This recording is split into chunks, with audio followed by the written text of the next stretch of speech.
जय श्री कृष्ण एवरीवन। आज हम वृषभ लगन में सूर्य का प्रथम भाव में कैसा फल होता है ये जानते हैं। थोड़ा सा बेसिक पहले से हमेशा से करते हैं वैसे ही स्टार्ट करते हैं।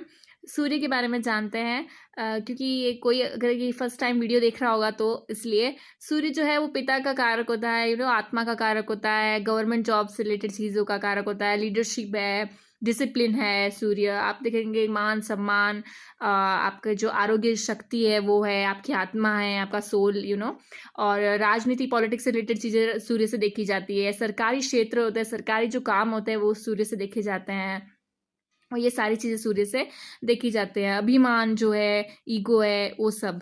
तो वहीं पे फर्स्ट हाउस जो है उसके बारे में जानते हैं। वो जो है फर्स्ट हाउस कारक होता है आपकी पर्सनालिटी का।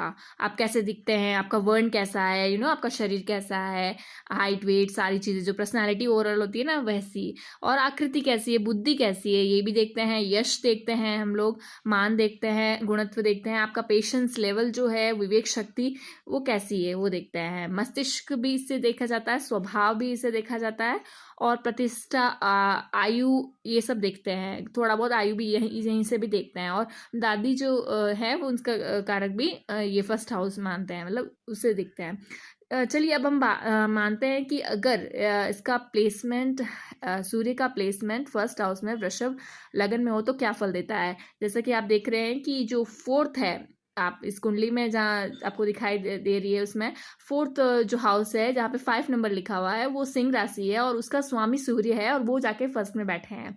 तो ये एक अच्छा प्लेसमेंट है। जब केंद्र का कोई लॉर्ड, केंद्र या त्रिकोण यानी कि जो जैसे कि केंद्र यहाँ पे 2, 5, 8 लेवल को बोला गया है, इन सबको केंद्र बोला गया है। वहीं पे जो 6 है और 10 है और उसको त्रिकोण बोला गया है। जब ऐसे कोई भी भाव में ग्रह हो और वो उन्हीं के भाव में जा रहे हो, स्वामी इस भाव के स्वामी उसी भाव, उन्हीं किसी भाव में जा रहे हो तो ये बहुत अच्छा प्लेसमेंट माना जाता है।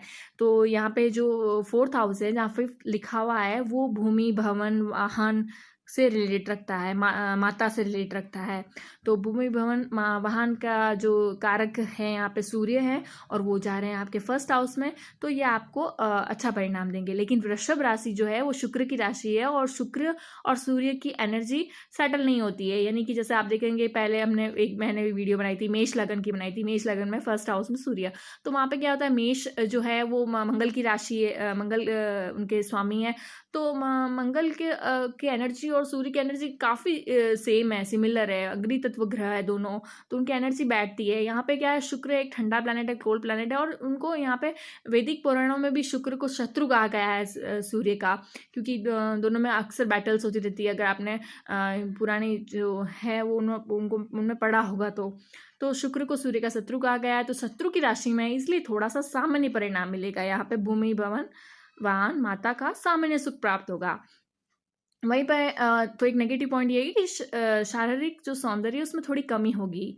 और अपनी 7th जो दृष्टि है वो डाल रहे हैं, जहाँ पे 8 लिखा हुआ है ना, वृश्चिक राशि है ये, इस पे डाल रहे हैं, इस हाउस में डाल रहे हैं, जो कि आपकी वैवाहिक जीवन देखा जाता है, आपका व्यवसाय देखा जाता है, व्यवसाय के पक्ष में देखा जाता है। तो ये 8th हाउस है, तो ये मंगल की राशि है, तो अपने फेवरेबल हाउस में डाल रहे हैं दृष्टि, तो ये इनसे रिलेटेड चीज़ें आपकी अच्छी रहेगी।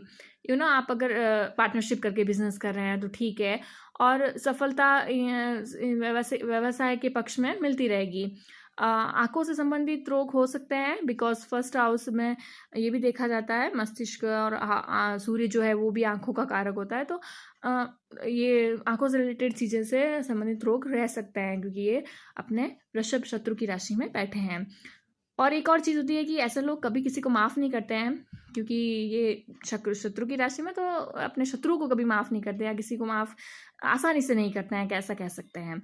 वहीं पर एक और चीज़ देखना ज़रूरी है कि जो सूर्य है वो किस नक्षत्र में है। ये आप किसी भी ऐप में डालेंगे तो आपको दिख जाएगा कि सूर्य जो है वो किस नक्षत्र में बैठे हैं। सूर्य अगर कृतिका के 2nd, 3rd और 4th, क्योंकि कृतिका का फर्स्ट पद तक तो सूर्य मेष राशि में जाते हैं, 2nd, 3rd या 4th चरण में है, तो ये आप कह सकते हैं कि ये जो है वृषभ राशि में है और कृतिका नक्षत्र में है। तो ये 2nd, 3rd और 4th जो चरण होते हैं, पद कह सकते हैं, चरण कह सकते हैं, उसमें सूर्य ये फेवरेबल होता है। ये नक्षत्र स्वामी जो है सूर्य होता है कृतिका का, और वो अपनी राशि स्वामी शुक्र में है, ऐसा ही फल देगा।